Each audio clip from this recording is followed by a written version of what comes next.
Welcome to everyone to our Women in Technology panel focusing on location sound. I'm Christy Illius, President and CEO of Shure, and I'm live in our world headquarters just outside of Chicago. This is actually our second Women in Technology panel. Our first was last fall, and we had 4 wonderful women on our panel focused on the theater industry. Today, we are focusing on women in technology for location sound. So those responsible for capturing location sound for film, television, and other broadcasts.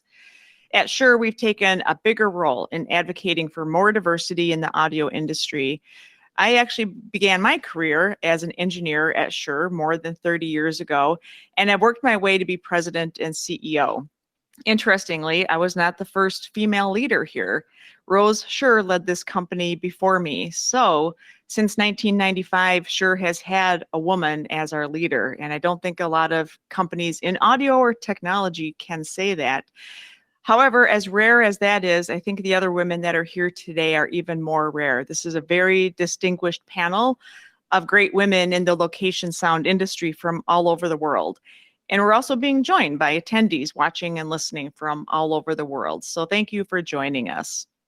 Today, we'd like to hear from our panelists about the opportunities they've experienced in location sound and the challenges that we all need to tackle to get more women involved in the industry, especially in the technical portion of production.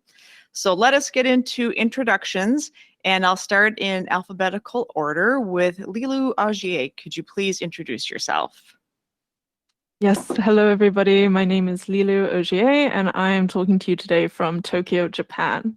I've lived here for about 12 years now, and I started off in film school over here in Japan, and I was studying to be a director and in the camera department.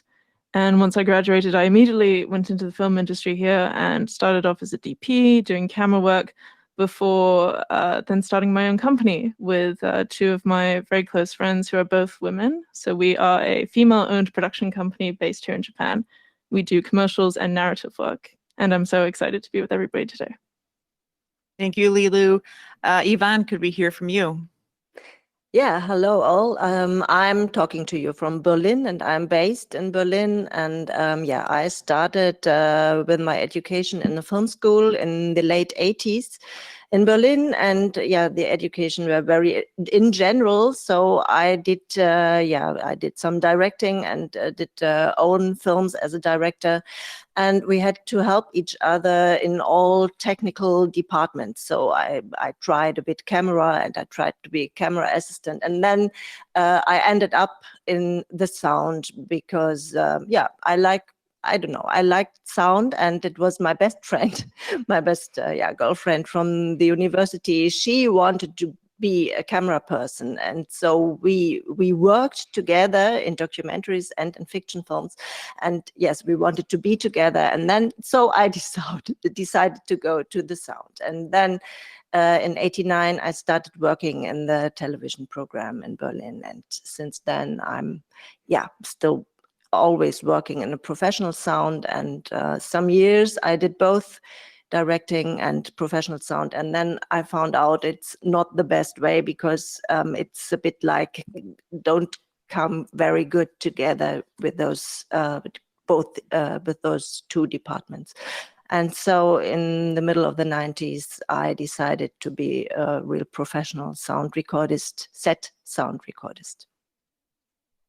Okay, thank you, Ivonne. Christy, could we get introduced to you? Hi, I'm Christy Illius. I'm here in New York, and I originally went to school in Ohio. My lovely professor, John Butler, gave me my internship that got me here. I wouldn't be in New York without him. He sent me to one of his friends who owned one of the premier rental houses at the time, and I got to work in the rental department here in New York, and I learned all of the gear and how it worked. And one day somebody came into the rental house and said, do you know how to use this? Somebody got sick and our call time is in about an hour. So that's how I got my first shot, and that's how I made it here. Okay, thank you, Christy. Well, I'm glad that happened. All right, let's get introduced to Lisa. Hi, my name's Lisa Pinheiro, and I am a sound mixer based in Los Angeles. I started working as a production assistant at WXXI in Rochester, New York, when I was still in college, and we did everything. And basically, I was interested in sound, and I had worked in radio during high school. I had an internship in radio during high school, so I was very happy to step in to do sound, which nobody really wanted to do. People were more interested in being camera operators and directors. And so I got my start there, learned gear, bought my own gear, started doing freelance documentary work, and eventually moved out west to do commercials when my children were young, and now do mostly feature film work and some television. Okay, thanks, Lisa.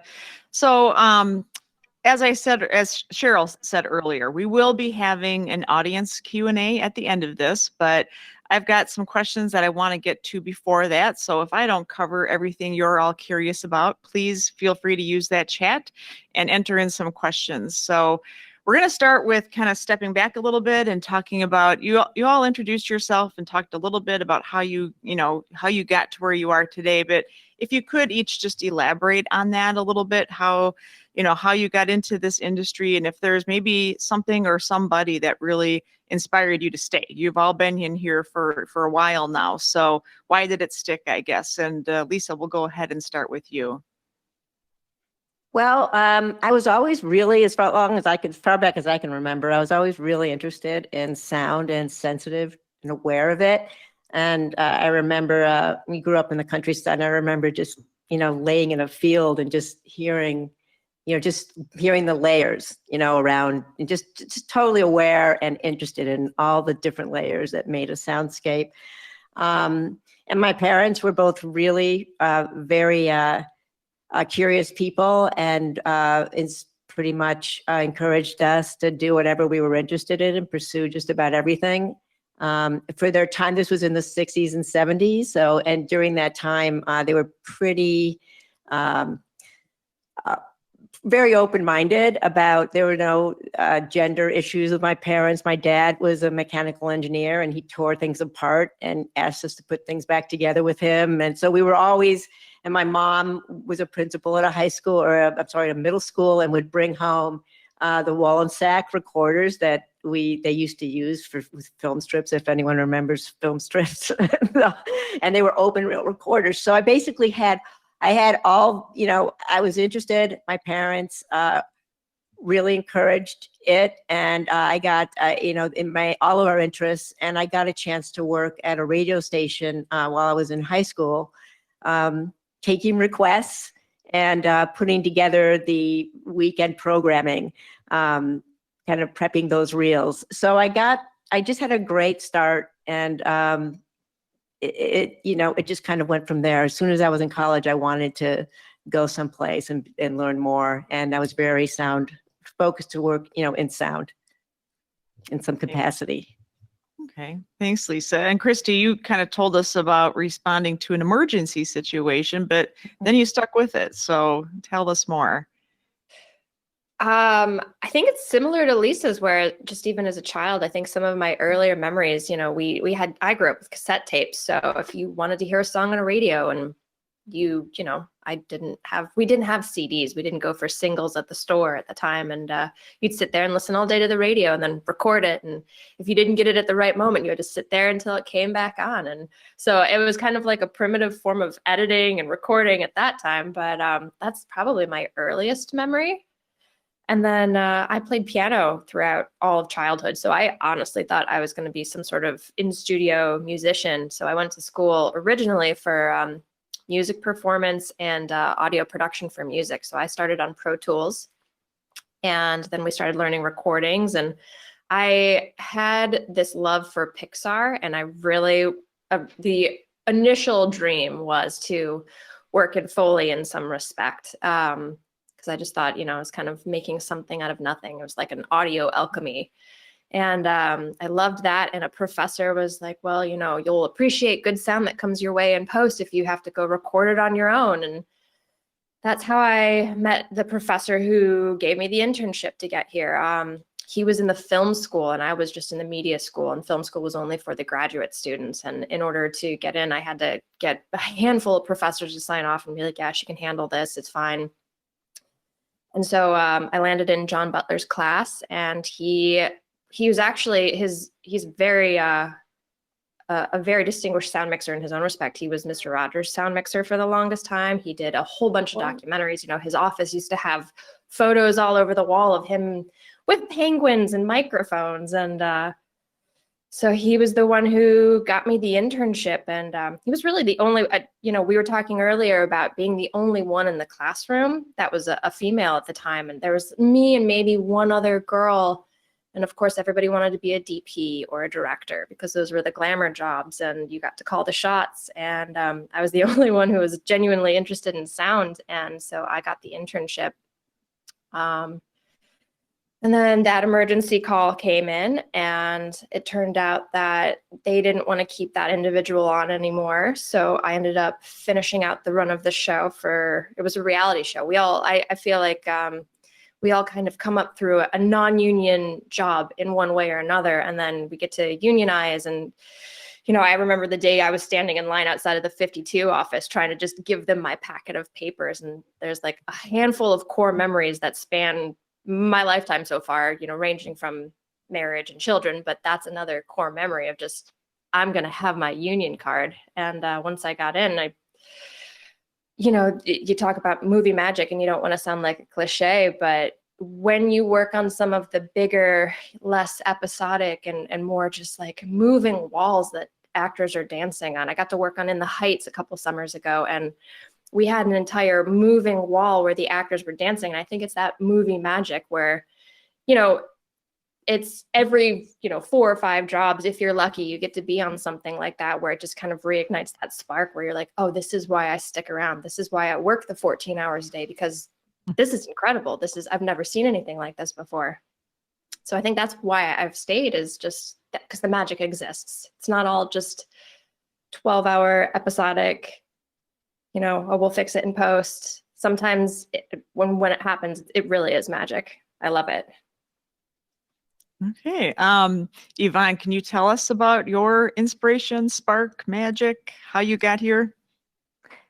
I don't know. I think my way to sound was not that magic like in Lisa's or Christy's way, but for me it was more a practical thing. So I like very much to be in film school, and I like very much this teamwork on a set, on a film set.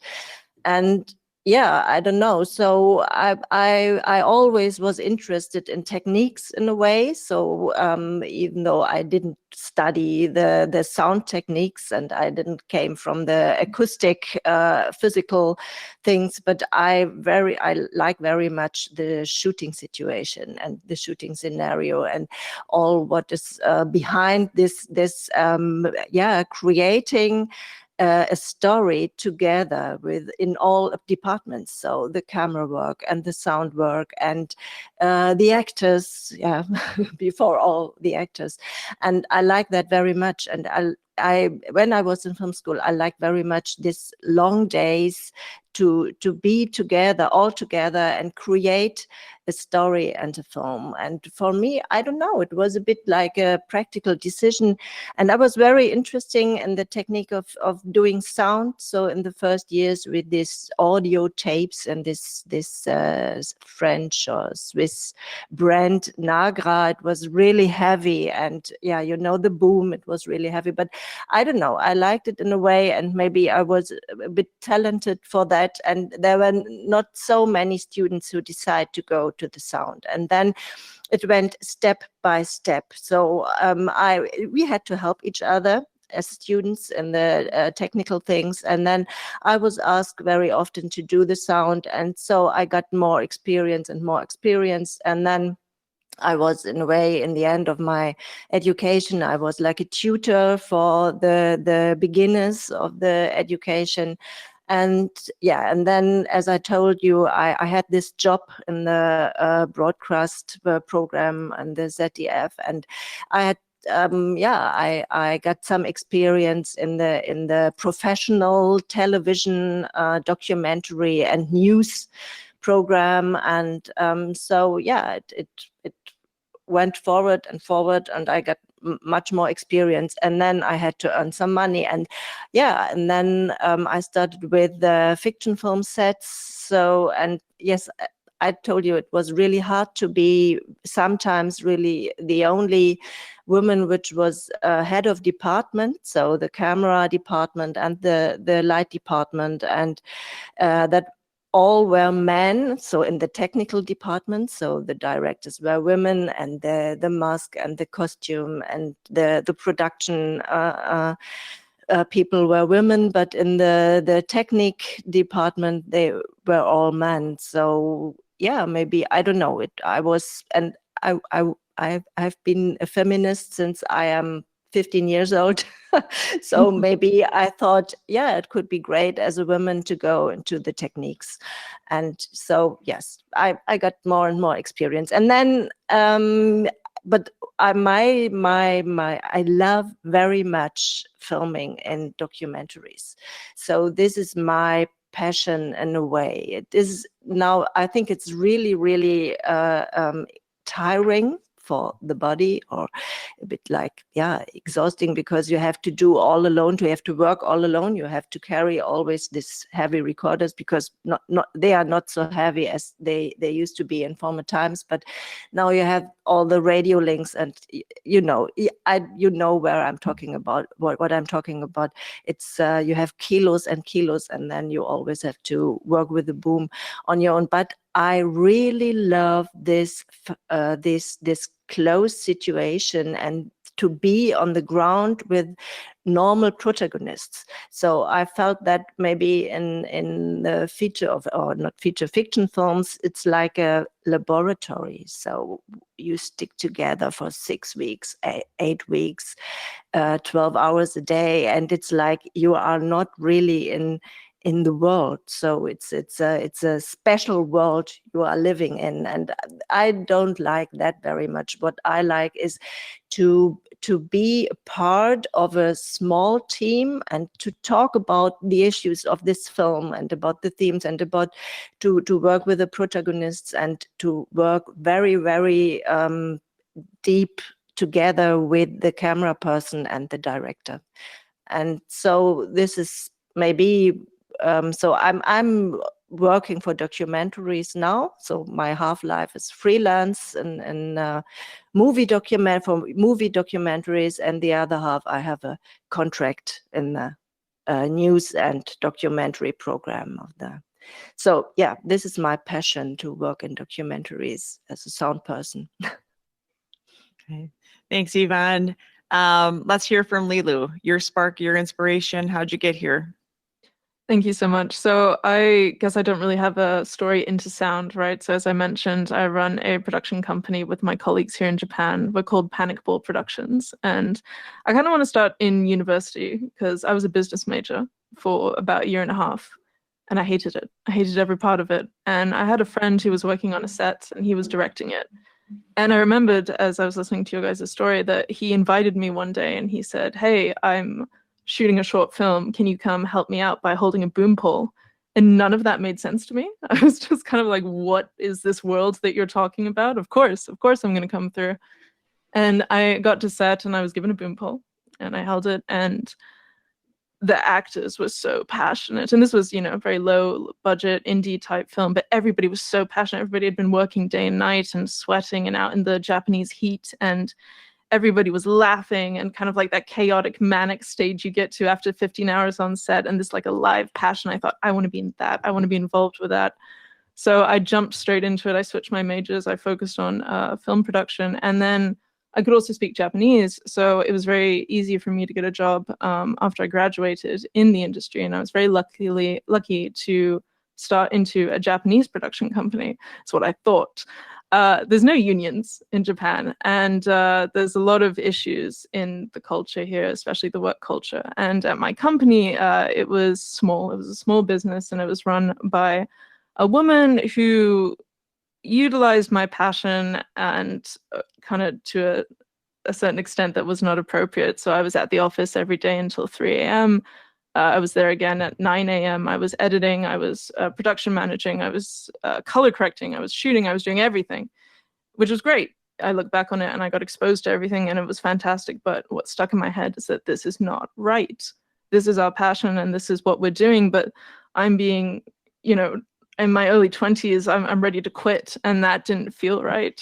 And so when I was at the edge of it and I thought that I would go back to Europe or I would go somebody else, my closest friend at the time said, no, you know, you've spent, because I'd spent about 1.5 years, 2 years doing that. You spent all this time building your connections, building a community. Let's start a company together. And we did that, she and I, and it was hard. It was really hard in the beginning, but somehow we've made it, and we are now doing commercials on a bigger scale. We're working on our own passion projects. We're surrounded by a community of women and men as well, but like really focusing on the issues that are in Japan and just trying to make a better community to ignite these passions that I felt that all of you feel in the industry, and really try to sort of promote that. And yeah, that's why I love it. I love the people. I love, of course, the craft itself, but just to keep it short, that's the main point. Thank you. So as you've all shared your journeys in terms of how you've gotten here, you've already alluded to some of the challenges that you faced, but let's do a little bit of a deeper dive into some of those challenges that you faced, you know, getting into this industry or even in recent history. Before we went live today, I got the benefit of hearing some of your stories and what it was like, you know, as you describe your jobs and being on location for 14 to 15 hours in places where you know, it's out in the middle of nowhere often, right? And at the same time, maybe you're trying to figure out how you're raising your families and everything else going on in your personal life. I'd like you each to talk about some of those challenges if you could. So I'll kind of go in reverse order from the last set of questions, and I'll start with you, Lilou, and we'll go from there. Thank you, Christine. So issues that I experience on the day-to-day in the industry, what I've experienced, right? Yes, exactly. So I mentioned the hours, and that and this is probably specific to Japan, but because there aren't any unions, you are at the mercy of the agency. So if you're on a job, I'm going to talk in a commercial sense because that's what I genuinely work on, not narrative so much. But you are kept for as long as is needed to execute the project. So that could be anywhere from 18 hours to 24 hours. It's brutal. And I think, speaking on women particularly, that makes it maybe not the ideal scenario to get involved in. And if you want to raise a family, that's very difficult to go into. So yeah, I think that's one of the bigger issues. Also just getting started in the industry as well. I think it's not, you have to either be established with a body of work, or you have to be connected with somebody in the industry in order to get started. So I think those are the major issues. Ivonne, how about from your perspective? Yeah, maybe in Germany, it's in a way it's the same maybe. So if you are in the industries, and I think there's we have we have these both issues like documentaries and fiction films. And if you work in a fiction film, it's, as I told you, it's like a laboratory. So it's 6 and 8 weeks, or I don't know, it depends on the budget you have. But and then you are working 12 to 15 hours maybe a day. So this is like for this 8 weeks shoot, your colleagues, this is your community. So you don't have a personal life then. And I think it's really hard to have kids with such a way of working life. So I don't know. So yeah, and maybe when I started with that, so I like fiction films. I like working in the fiction films. I was young, and yeah, you get to know some people, and then there are some love things on set, maybe. So all these things, and then when the film is done, or a shoot is finished, then you are home, and then you have maybe 2 or 3 weeks free time until the next project is going on, and then you are falling down in a way in a hole. And so this is a bit like it was when I started with that. But so I like very much to be in this community of filming. And as you told, Lilou, so this is magic, how the teamwork functions and all these things. But then when I got a little bit older, and so I have a partner since, I don't know, 35 years. So it's always since 35 years, the same man.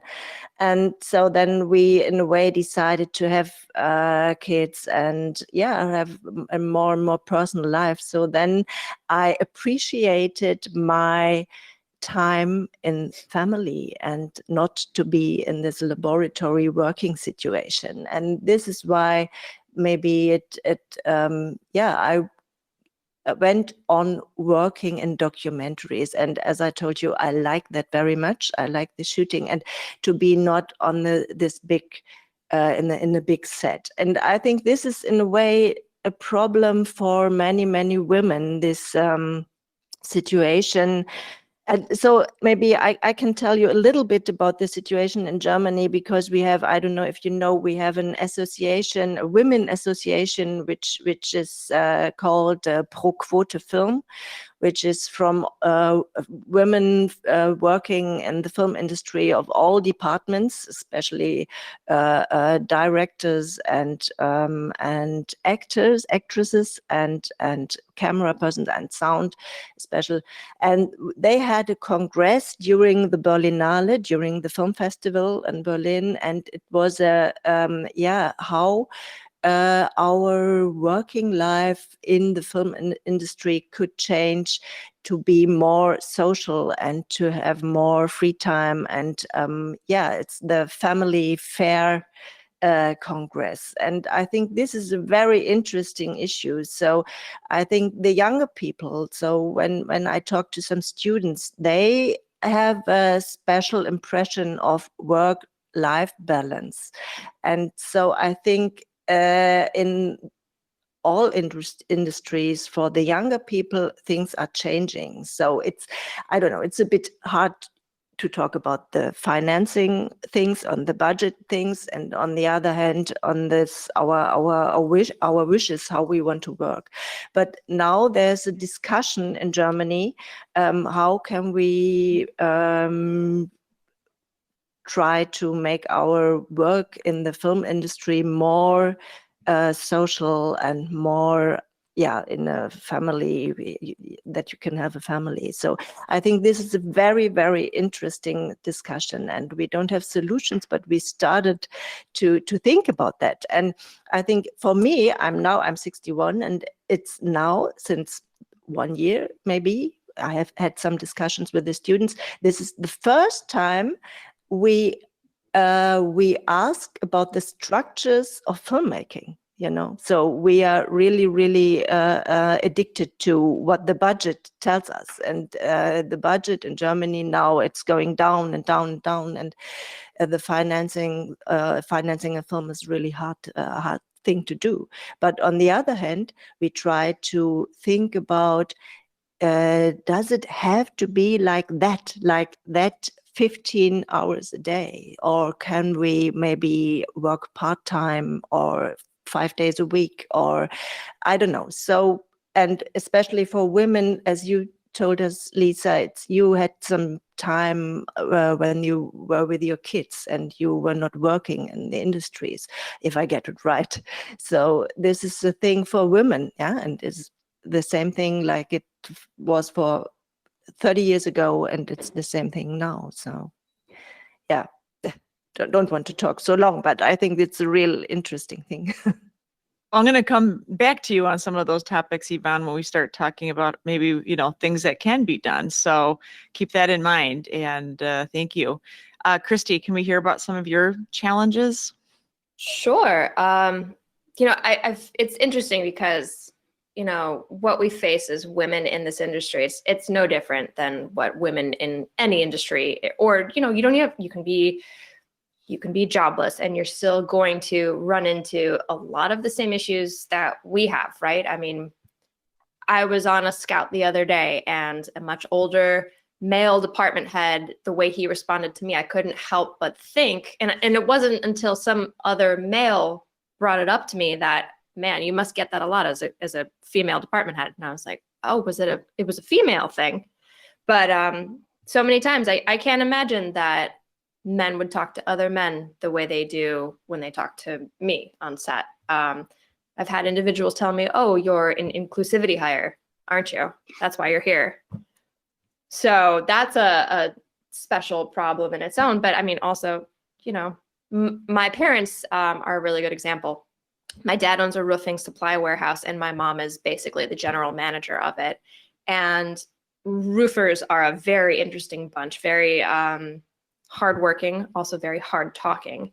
And, you know, my mom has to put on her hard talk pants sometimes when she needs to discuss numbers. And I feel like a lot of times, you know, I've discussed with other lovely male counterparts where they're like, okay, you got to put your mixer pants on and just go talk to him as a mixer, not a female, because how I present myself and how I do my job, they shouldn't make a difference, but it does for some reason. And I feel like, you know, we had discussed how that could be a generational thing, where if you're interacting with male individuals of a specific age, there's, I don't know, some sort of expectation, or there's just some sort of programming that's there from how they were raised or what they were brought up around. And the younger generation of male department heads, they are lovely. There's, you know, there's nothing different about how I present myself and how I do my job. It's let's get the sound department what they need, not, oh, you know, she's, you know, hey, young lady, how are you doing today? You know, you'd never say that to another guy. Oh, hello, young man. Look how you're dressed today. I feel like that is what we run in, or what I personally run into.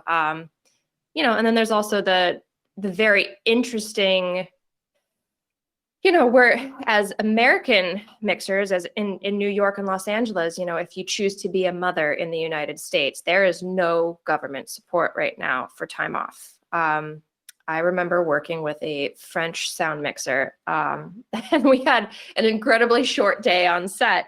And I was like, oh, is this what it's like every day? He goes, oh yeah, we have an hour lunch, and, you know, we wrap after about 10 hours. And I was like, well, how are you ever going to get your healthcare hours? And he laughed, because they don't have to worry about healthcare hours. That's provided to them. You know, I think right now, if you have a child in France, what is it? You get a year of maternity leave. Lilou, that's correct? Or I know somebody had told me 3 years. Yeah. So there's that as well that plays into all of this. You know, if you choose to have a family, you have to find a very supportive partner. I know a lot of industry families where they'll tag team. You know, it is a case by case basis too. How were you brought up? What kind of family do you want? You know, do you want to be at home, or is that a different role?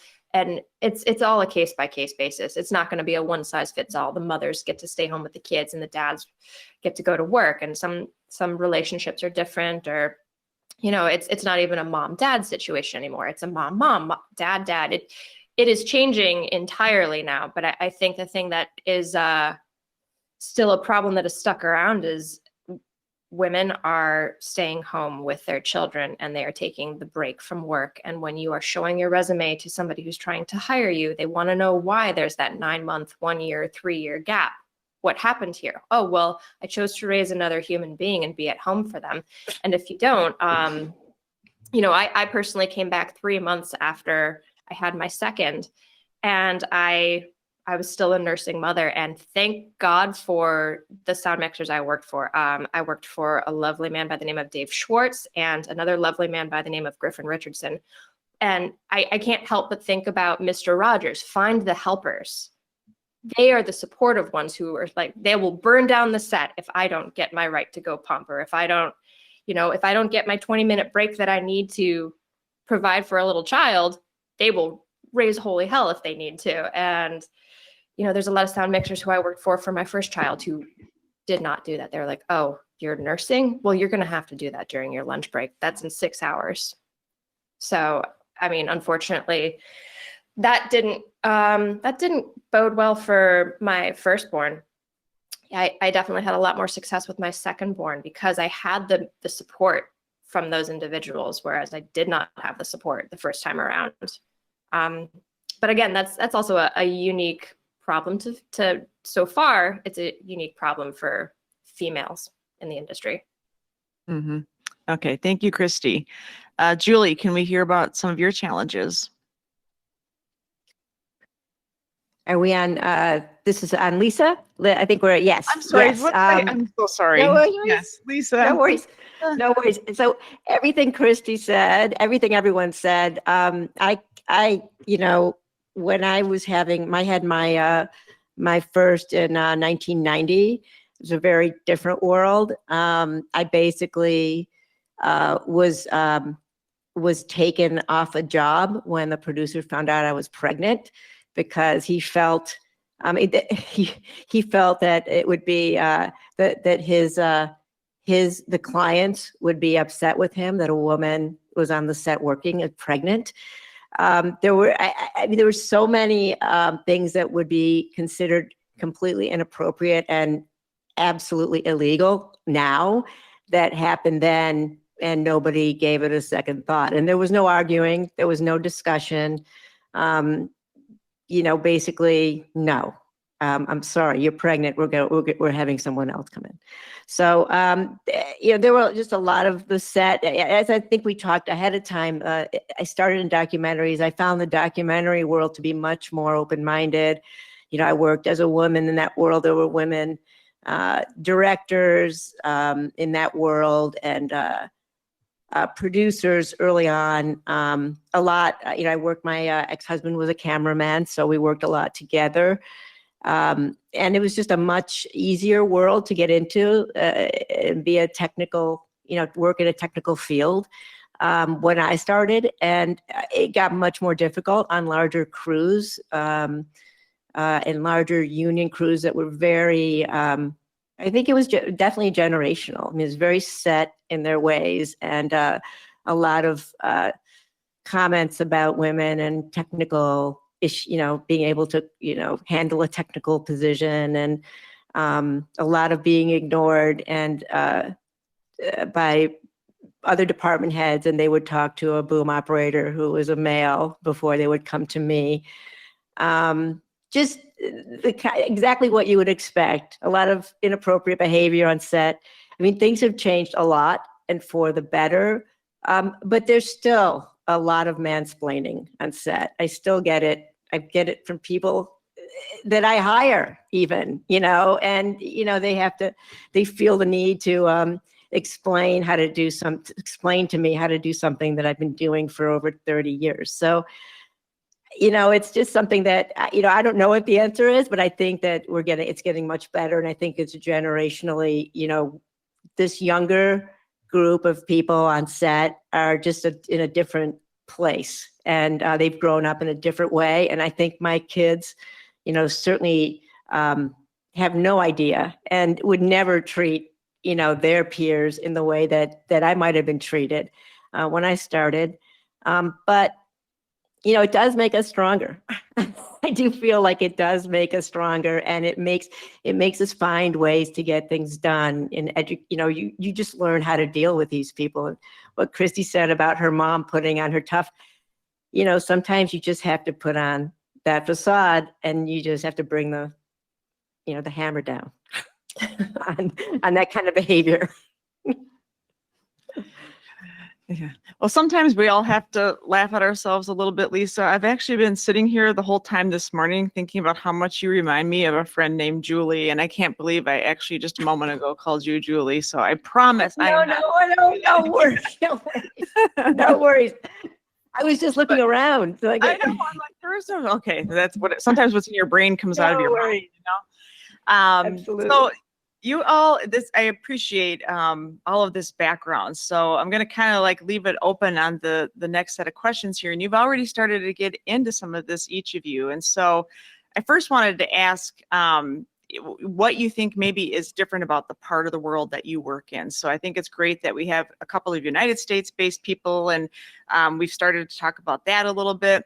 We have Lilou in Tokyo. We have Ivonne in Berlin. Ivonne, I did want to start with you on this one because you talked about some of this conversation that actually is happening in Germany now, and I'm curious about that. I'm glad to hear about that awareness. That is, that's the first step, right? Not then the solutioning comes after that. So, can you tell us a little bit more about that conversation and maybe what's unique in Germany, but then what could maybe be translated to the rest of the world too? Yeah, I don't know.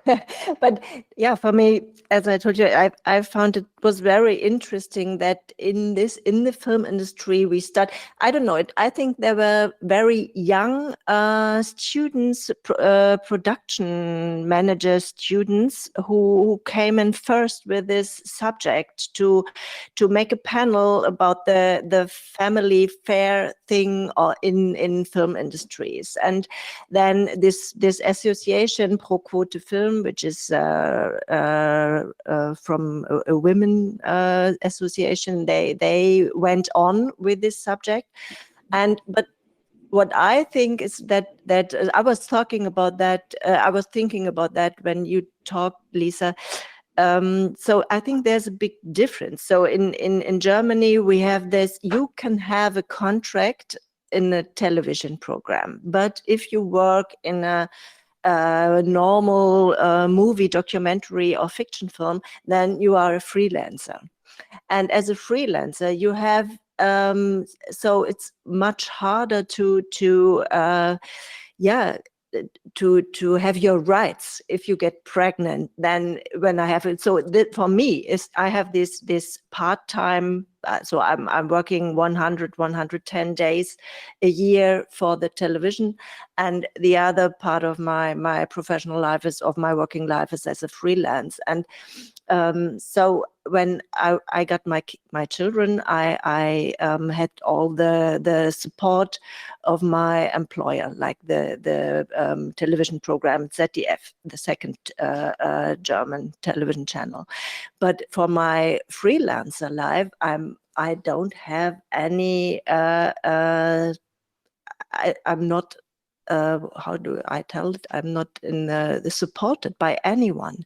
So if I get a freelance job, I am really addicted to what the working times which they tell me, and so I need a partner for my. And my man, he did a lot with the kids when when they were younger. So he was the part-time worker, so that I can get again in the job. And so this is really hard. And I think in Germany, so this in a way is a bit like we have the discussion about changing the working the industries of the film workers, but on the other hand we have this things about money. So now we have to save more money, and we have this special system. So the part of the money comes from the broadcasters, and the other part comes from some government. I don't know the word in English. So you can get some money if you hand in a script, and then they feel maybe this script could be paid for, and you get a budget from the government. And we have, it's Germany. It has 16 different countries, so we have 16 different opportunities to get some money. And so, but in this freelancer life, it's really hard to go on with this wonderful new ideas of a family fair working life. So, and this is in a way, it falls apart in a way. So our discussions and how we want to work and how we want to live and how we want the industries to be, not only for women, but also for men, because I think the younger men, they want to have time with their babies too. So things are changing in a way. So and in Germany, it's like if you get a baby, so I don't really know how it is, but I think as women, you can have free time for a year, 10 to 12 months, and then the father of the child, he should take another 3 months, and then you get some money from the government for to raise your kids.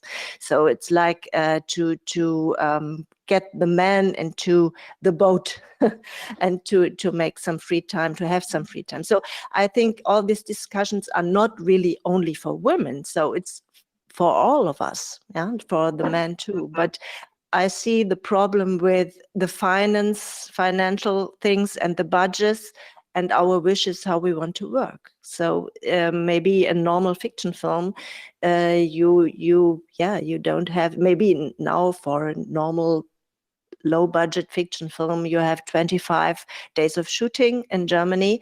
But if we want to work in a better way or in a more social way with more free time, then we should have maybe 30 days. But who will give the money for that? So this is a problem in a way. And yeah, this is. Okay. Are there, for the other panelists, any other like regional nuances you'd like to bring up? You know, East Coast, West Coast, Japan, anything specific about where you sit in the world? Maybe I would just say, and I think, Christy, you can, I think that because we've got union representation, eventually, I mean, most of us start in the non-union world to get hours. It's basically how it works in this country. You have to have the hours and to get into a union, a local in your area or your region. The union, at least in our case, I think it's the same for 52, but in our case in Los Angeles, the union is not a hiring hall in the traditional way. Producers don't call the union to get jobs. You have to still get the jobs on your own. And so there's definitely an advantage to being a part of networks. And that's a place where men have had an advantage because, they, over the years, because there's so few women doing this, that over the years, there's just, going to be more men doing it and more, there's more network to form. So, but saying, that said, once you're in the union here, you do get some protections, but those things that I was talking about before, in the 90s, 80s and 90s, I didn't get in the union till I think it was late in the 80s, maybe 89 or so. I didn't, those protections still kind of mirror culture. So, you have some protections on paper, but are you going to actually do something about it? It was very much more difficult then. It's getting easier now. But I would say for in the US, you do at least have some recourse now with some of the laws. And since the Me Too has happened in the US, and I think around the world, that's also given us, made us maybe less afraid to report instances that are inappropriate. Mm-hmm. Okay. So, so let me kind of steer things around a little bit. We're talking about these challenges. We're talking about the conversations. I'm going to ask, kind of two questions at the same time here, and anybody can jump in. So the big question is, how do we start to change this landscape? So, I think I said at the beginning of today's session that you all are a rarity. I think most of the stats out there say that 3 to 5% of people in your kind of jobs are female identifying. So what can be done to change that? And from a company standpoint, where you get hired and who's setting the standards and the policies, what can companies do to support efforts to get more women into the industry? So I'll launch that one out there and see who wants to start. Do you mind if I bite? Oh no, Christy, you go, first, Lilou. please. No, please. Well, I feel like, just as a commentary as a whole, not just to answer this question, I think, even in public broadcast and publicly funded anything, at the end of the day, it all comes down to money, right? Our new IATSE contracts are supposed to include some sort of like a PA program, at least in 52, within the different departments, where we're supposed to be able to bring in new people as a sound PA. That job doesn't exist right now. Cameras can hire PAs, but they belong to production, where if production wants to pull them off, they can pull them off. They can go have them get coffee for the director, and then they don't get that opportunity in the camera department as the camera PA. I've talked to a lot of dear producer friends who they would love to implement this, but they need direction from the studio. So at the end of the day, if you look at why do we have all of these harassment meetings, at least in the US, before all of the productions, everybody has a sexual harassment that is mandatory before you start work. You don't get to step foot on set until you sit down in that meeting or that Zoom. And I think it's because the studios don't want to have to deal with the lawsuits. Well, why was it pushed under the rug? Because people were silent for so long and there were no legal is monetary repercussions. They lose money when their project or whatever has a bad light to it, has a negative light, and I think I want to give everyone the benefit of the doubt that we're headed in a right place because it's the right thing to do, but I think it's because it is the cost-effective thing to do. So in order to get more people into our department, more female identifying individuals, we need to find a way to make it make sense for the people who write the checks. Let me hire this female. Let me hire this, BIPOC female too, because we want to talk about representation. There's even less, all of my Black and brown friends, I can name on one hand a Black female mixer. And I feel like until I can make it make sense for the studio, here's why, or here's how we can spend the money, I don't know if we're going to be able to answer or actually have a change. And it's a sad fact that everything revolves around money, right? I don't actually know how to button that up, but I feel like I could lobby that back and we could go on for days about that.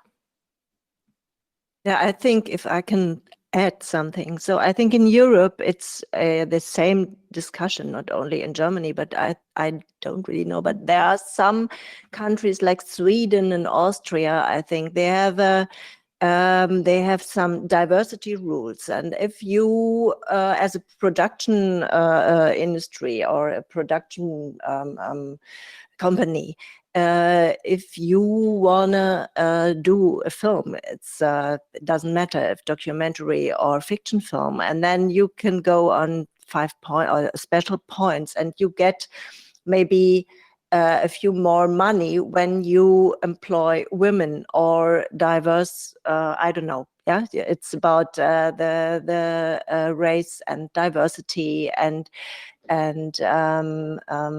yeah, all these things. So yeah, I think we have to, the first thing is, as women, we have to, as you said, Lisa, we have to network each other, because it's until now it is like, especially in sound, we have 95% men. And the men, I don't know, if you need a sound recordist for a special film, then maybe you are calling your best friend, or I don't know, and he's a man too, maybe. So what we want to do with our association, so I'm a member of the Women's Film Sound Association, and so we want to have this networking, and maybe, so if I can't do a job, then I call Claudia, or I call another woman who want to do it. So this is the thing about networking. But the other thing is about structure and about the discussion into the industry, so that special production companies who will run a special film and get some money, they will get more money when they employ, yeah, as I said, women, or yeah, all these more diverse things, as you said, people of color, or those things. And then so maybe from time to time, our networking is getting higher and higher, and so there are more not only white men in the sound business. So yeah. I was going to say something, but I don't know if Lilou wanted to. I think she started to say something. So I want to. Just really quickly, so if I can just jump on, just amazing stuff that we're all saying here. I just want to say, I think it's lovely, wonderful that in Germany they're giving incentives to people who are hiring women.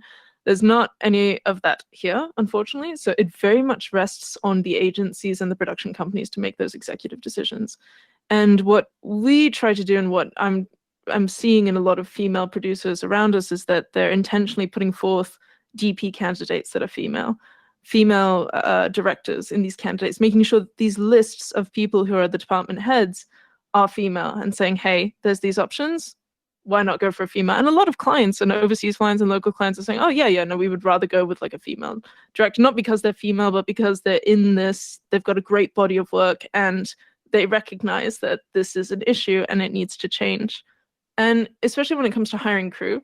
So again, this is on producers, but looking at the crew and saying, okay, we've got male gaffer, male XYZ, maybe we can do more female here. Maybe we can do a diverse member here. We can do LGBTQ members over here. Like, just really making things inclusive and creating a stage where everybody is standing on equal foot.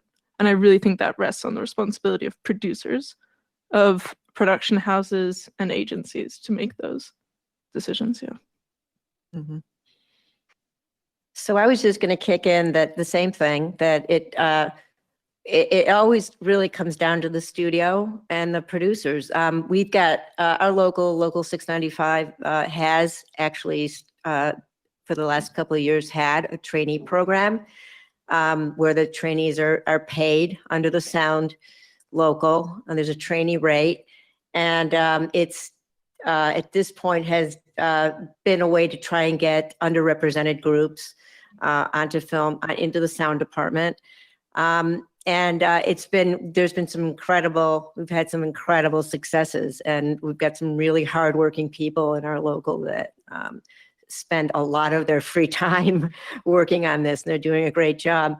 And they'll tell you the same thing, is that you can train, once this training period is over, these people have to get opportunities. So usually they're coming up through sound utilities, which is an entry-level position, but it's a very important entry-level position that has to be staffed with someone who really knows what they're doing. And so it's the hard thing has been getting number one, the studios and the producers to say to approve that fourth position. Usually it's a fourth position in the sound department, and then eventually get enough people through this program so that their staff and they can get experience, and then they can start to be hired. There's people that have gone through the trainee program that then are having a hard time finding a job, but we all had a hard time finding a job initially. So if you can at least get the training, and you can at least meet people, and the studios and producers start making an effort to actually, hire people in those positions and hire trainees, then I think we'll be much better off. I just wanted to have one example. Recently, I did some additional photography on a film here for a couple of weeks, and the director was a female, and she basically had said through the production manager, sent a memo out saying, look, I want to see diversity represented in our crew. And this is a big thing for me, and I better see it, So we had a tech scout, and after the tech scout, we all got a memo. The department heads got another memo saying, I didn't see the diversity I wanted on the tech scout. So I'm just reiterating that this is something that's important to me, and I really want to see this on set when we start. And that makes a big difference. It's coming from the director's pushing the studio, but it involves getting, more women directing and getting acknowledged, at least in our country. It's been a struggle, and but it is getting better, but that does make a huge difference. Okay. Thank you I all. agree fully with that. Yeah. Go ahead. It's the same in Germany. Well, that's positive. So I wanted to ask one last question here before we're turning it over to the audience. So, but speaking of the audience, we know from past experience here, we're going to have people in the audience we have students, people just trying to break into industry. We've got veterans as well, people that have done this for a while. So for people that want to break into this industry, for people that want to get more involved, what kind of message would you like to give people today? I'll pick on someone if I have to. Lilou, I'll start with you. I knew it. Gosh, there's so many things I want to say, but take initiative. Just all you have to do is find somebody in the industry and express your passion. Because if you're starting from zero, that's all you have. You have initiative, organization, and passion. And if you can show that to one person in the industry and say, hey, I want to do this, then they're going to give you the opportunity. And I think that's just the best thing that I could say. Yeah. And also build your own body of work. If you wanted to, if you're lucky, not like me or other people who start doing everything and then eventually land on something. If you from the beginning say, this is what I want to do, then build that in your own time and try to incorporate a lifestyle that can only accentuate that so that you have an existing body of work that you can show right off the bat. Lisa? I totally agree with that it really has to come, especially because of the additional obstacles we face as women. You have to push extra hard without pushing too hard because you have to push, but you can't insult people. It's a very fine line because you really have to be determined.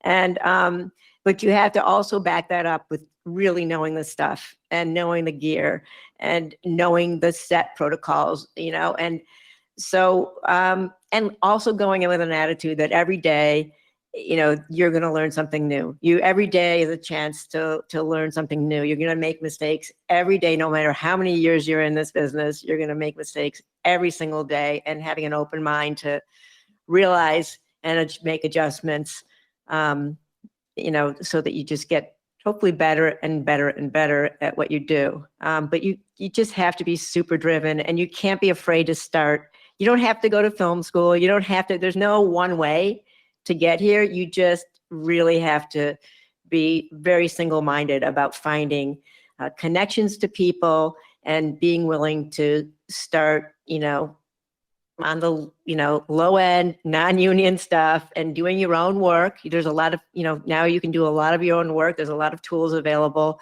But it's just a determination to just not be overcome by the odds. Yeah. I feel like the determination, preparedness, like you said, we have to work, and it's a sad old cliche. We have to work twice as hard. You see the female directors that come on set, they've got binders where they have been pre-proing for way more than what they were allotted. Whereas I feel like sometimes the males, they wing it. We have to be prepared. You have to know the gear.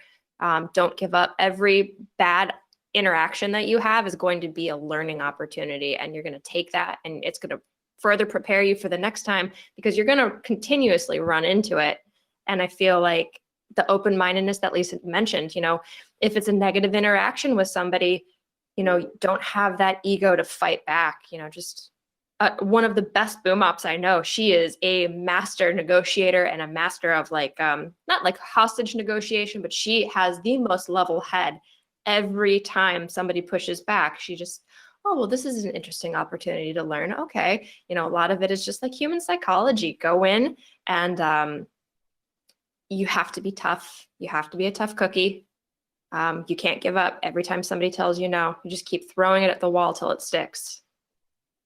Mm-hmm. Yeah, I think I agree fully with that. But I was thinking a little bit about that question, because what I find is that especially in the sound techniques, in the university, or even my daughter, she goes to she does her A-level degree, but it's a school with a media direction in a way, and so there are not so many girls in that class. So in my experience in the universities, women, especially in those really technical departments, I don't know, maybe I should say, don't be shy and go into the technical things and try to figure out, or try, I don't know, just try it out. Because if you are interested in that, then I think today you have a very good chance to get into the job, because we need so many boom operators, we need young people. So we are all old in Germany, and in the whole industry, they need some new ones. And so if you want to do it, then you have a good chance to get a job. So, and then it's what you said, Lisa, and you, Christy, you have to be tough, and you have to yeah, I don't know, learn every day. But yeah, what I was wondering about, where are the girls in the university and in the education, and how can we manage to interest young girls in the technical departments? So I don't really know. Yeah, well, Can I make a that's shout out to? Can I make a shout out, Christine, to you and Shure?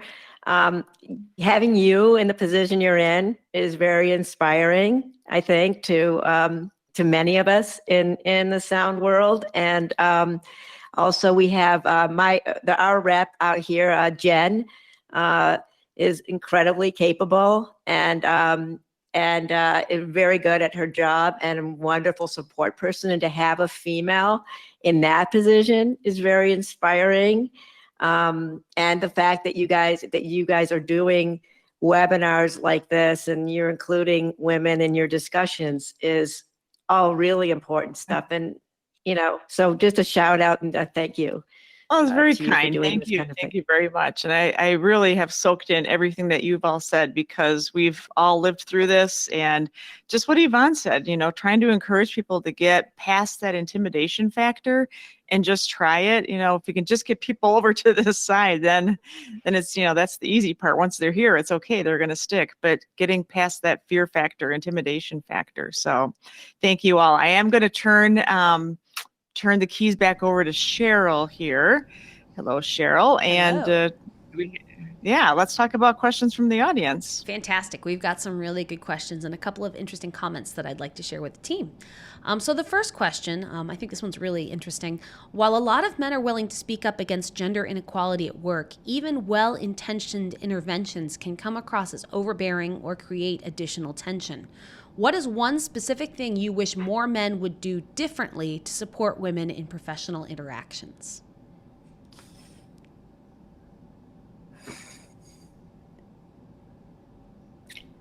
That is such an interesting question. Right? Wow. Interesting. Very good one. Yeah.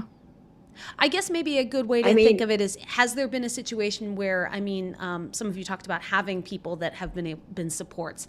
How do they support you, and what sorts of ways have they helped you overcome those situations?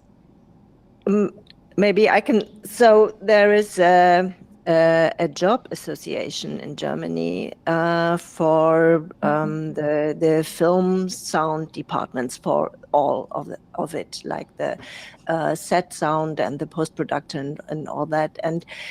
And I think that in the last few years, so it's the same figures in that job association. So it's about 5% women, or 5 to 10% women. It depends on if you are on the set sound or if you are in the post-production, like editing, dialogue, or these things. And in the mixing thing, there are very few women. But I feel that most of the men of that job association, they are getting younger and younger. So the older ones go to retire and they are getting younger, and they are open-minded to support all women. So we had, I don't know if you know about the German language, so we have this special forms for men, if you talk about men or if you talk about women. So I'm sound recordist in English, and in German I'm a what am I? Eine Tonfrau or Tonmann or Tonmeister. It's the male thing, and Tonmeisterin, it's the female thing. So we have this discussion to go into language and to use the female forms and the male forms. And in that job association, where are 90% men, so they decided to have this gender language, and I found this is a great thing. So I think there are many of the men who support women, and so it's not the same world like it was 30 years ago. That's I lovely. think Can I also awareness- add something on that? Oh, sorry, go on, please. Yeah, go ahead.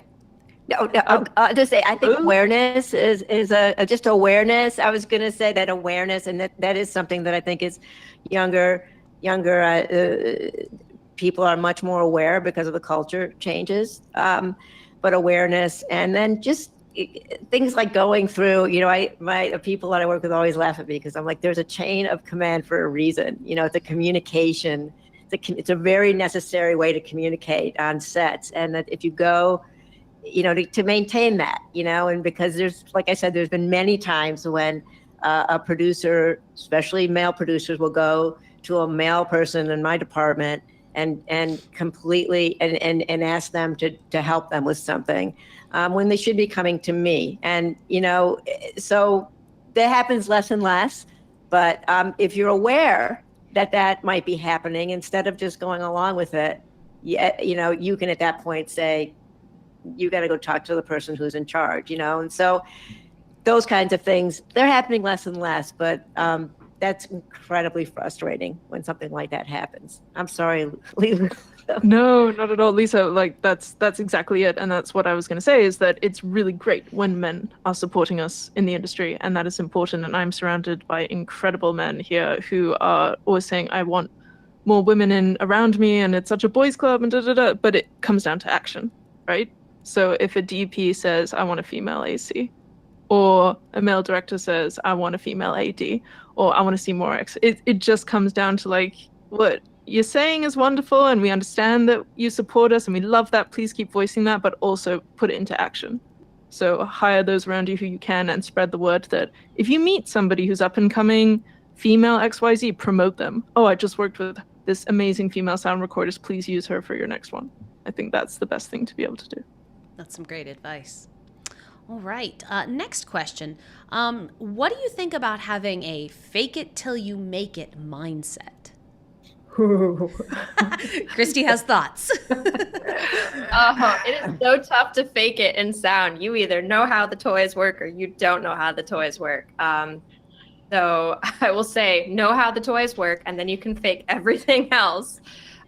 You step onto your first set, you can have all the technical know-how, but if you don't have that etiquette, I guess is what we call it in slang, fake that. Or, oh gosh, there was that Lincoln quote where it's like, better to be thought a fool than to confirm it by opening your mouth or something. You can fake it till you make it, but definitely have big ears and a little voice while you're observing it all.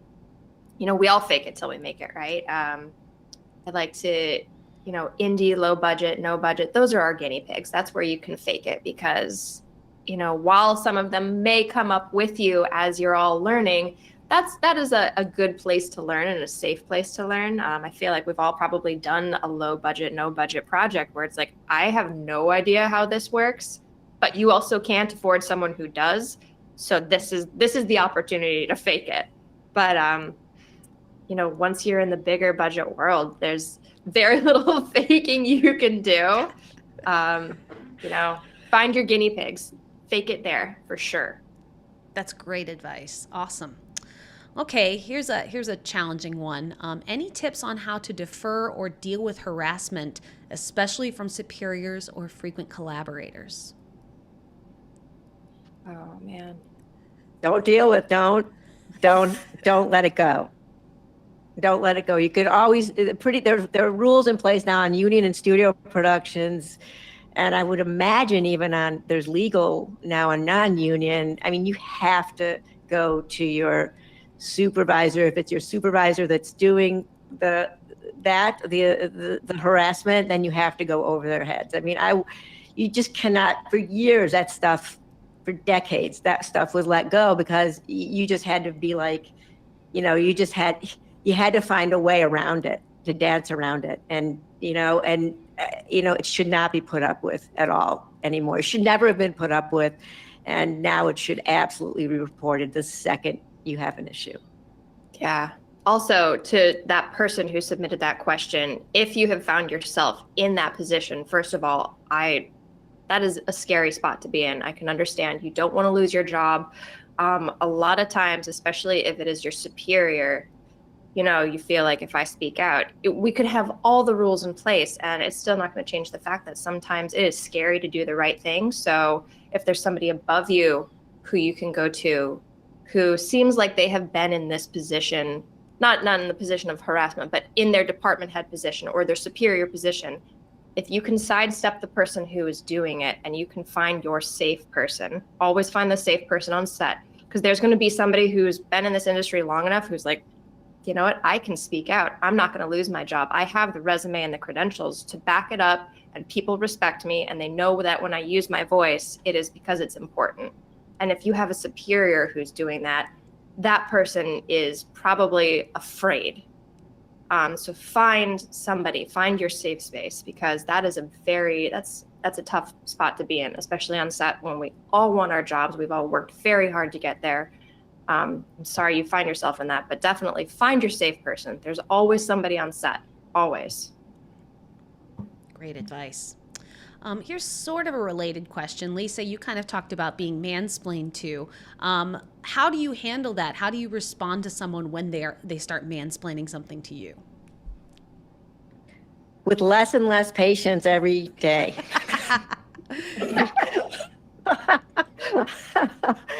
I mean, look, we all have bad days. We all have bad weeks, whatever, and sometimes people do it. A lot of you get that from people who were raised in a culture where, that's just what was ingrained, in their head. And maybe they're having a bad day, and maybe that part of their personality or that part of their upbringing comes out. But I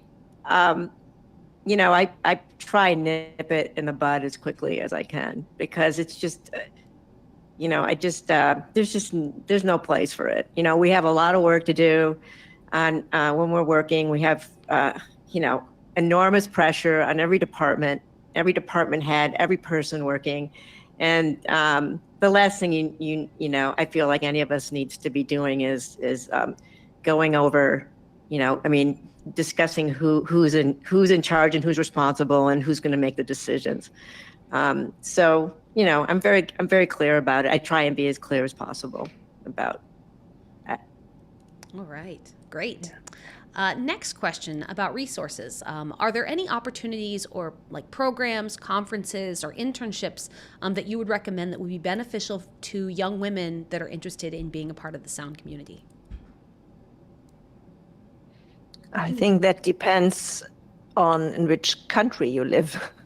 So maybe, I don't know, in Germany, it's, in a way it changes a bit. So like Lisa, so I went into the sound department a bit from the side. So, so because I didn't study only sound, I'm studying filmmaking. So I'm come from the film set, but for today, I should say, so you can start and do an education, maybe not on the university. You can start with a sound recordist and ask her or him if you can be an assistant or a utility person if you want to do that. But I think the best way is to go into education and then go on with in a company with in networking students, a bit like that. The internet is so great right now too, where, besides YouTube University, I mean, you can find half of us online. If you search our names, you can find that we have social media.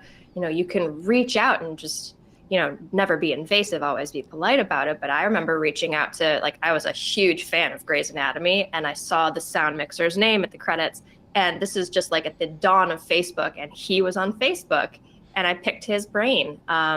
Shure also has the Shure Audio Institute, which is a phenomenal resource. I cannot stress this enough. Just the RF programs that you guys have, like, it's all free. It's all there. You can do all of these. If you take the test, you can get certified. You know, YouTube University, all of those things. It's a different age now because there's just so much online. You can find us online. You can go, you know, the companies that make the stuff, you can go and read the manuals. There's so many ways to educate yourself now where you don't necessarily need to know somebody to get an advantage. There's sort of a related question to this topic. And Christy, since you were talking about social media, are there any like online communities or organizations online, Facebook groups or anything that you all are aware of? Or should we be starting one? Oh, Sure would be a great place. Yeah, I would join that one. So, okay, great. I have to say, I wish there were other things that I don't do. I kind of got off social media because a few years ago, because mostly because of I just couldn't handle the vitriol, you know. But so it was a mental health decision. So it would be great to have something that is through maybe a neutral portal, you know, for some of us. But I realize the reality of of what the other benefits that a company would get through social media. So, but I always love to have the neutral. I love that Shure has all those things, that Shure does these webinars, and it's been the Academy is wonderful, and the tools that you guys have are amazing. It is our pleasure, and I'll make sure to pass along the compliments to the SAI team. They do a lot of great work. All right, next question here. Despite all the unique setbacks and hurdles women face in this field, what are some exceptional or singular qualities that women bring to sound or to the production environment in general? And do you have any insights on how the presence of women on set have changed things for the better? Yeah, maybe I can start. So I think I don't know. It's hard to say something in general, but I think especially women are really much more communicating than men in the sound department, and so when I'm working in documentary, then I'm interested in all the things people are talking about, and I'm so open-minded for all the protagonists, and I very often hear that some of the men don't work like this. And then another thing, a very practical thing, is if you work with lavaliers. So it's I feel it's really good to be a woman, because it's, for most of the female protagonists, it's really great to have a woman which is going under the clothes and hide the microphone. And for most of the men, it's okay. So sometimes, so I once, it's 20 years ago, but I had a protagonist, and I put the microphone under his shirt, and I don't know, and then I had a very long cable, and he told me, oh, it's I never had a long thing like this. So it was a bit like being in humor, because in a way it was I don't know, not a good joke, but yeah, I feel so maybe I'm a bit more empathetic. Is it in English the right word? Empathetic. I don't Yes, know. you got it. Yes. Yes. Yeah, thank you. Yes. Yeah. Great. No, I Go ahead. completely agree. Oh, sorry, is that all right? Yeah, I was just going to say, just with the rise of females on set, there comes the rise in, I guess, like, we don't have this in Japan, but I've been hearing it a lot as, like, intimacy coordinators. Like, I know this job is very new, and that's predominantly, it's like the first, like, on-set role that is mostly female. And I think with more women on set comes this more, like, I don't want to say, too much women versus men there, because there's really not too much, but just in, like, this one area field, it's, like, important for women to be in that area so that they can apply a certain sensitivity. And I've also had a lot of males in the industry here tell me, I'm so glad there's a woman on set. I'm so glad it's not all guys.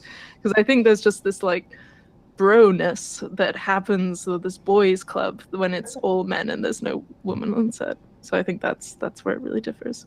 Well, and I think that's a great thing about diversity in general, you know, not just between, you know, male and female, but, you know, adding in people of color or, you know, people from different different places, you know, you get more people leads to a better environment all around. So yeah, I agree with that. I like this next one because I think we've all felt this as women in whatever field we're in. Have you ever felt imposter syndrome? And if so, when did it fade away? Or did it fade away? Do you still think you're an imposter? I don't know. I don't know. I think, you know, I think it early on, just because you're new at something, but I honestly feel like to be kind of the only one. I don't know if it's a matter of just developing kind of a fierce kind of shell or something, but I feel like the only way to get through, you know, and get into this business as, you know, especially when I got into it, was to just not even, is to just steam ahead and not allow those things to get into my mind, or insecurities. But, you know, there's absolutely, you know, whenever you're doing something new or learning something new or starting a show with a new, you know, maybe a new director, someone you haven't worked with before, or somebody you're in awe of, you know, there's certainly insecurity, and you're certainly doubling down and making sure you're prepared. But I haven't really, I've just always had kind of a very focused, you know, just steam ahead, you know, and try to ignore those ideas and thoughts. Fantastic. Well, unfortunately, I think that's all the time for questions we have today. We still have a lot more. Thank you for asking the questions. Sorry if we didn't get to yours, but I think we're about at the end here, so I'll just throw it back to Chris to give us a final farewell. All right. Well, thank you, Cheryl. And I really want to say a giant thank you to the panelists. You know, we delved into, I think, a lot of topics that are not easy to talk about. And I think our audience got a lot of benefit out of you being very open and transparent in your answers. I appreciate you all taking the time as well, because Lilou, I think you've already passed into Friday. So thank you for dealing with time zones and everything else to make this happen. So, we are looking forward to doing more of these panels in the future. So if you have suggestions on what you'd like to see, please drop it off in the Q&A section now, or send an email to publicrelations@shure.com. And please follow us, if you do, on social media at Shure. That's, of course, SHURE, as you see on our microphones here, to learn more about future panels like this. So thank you, and we're signing off for now.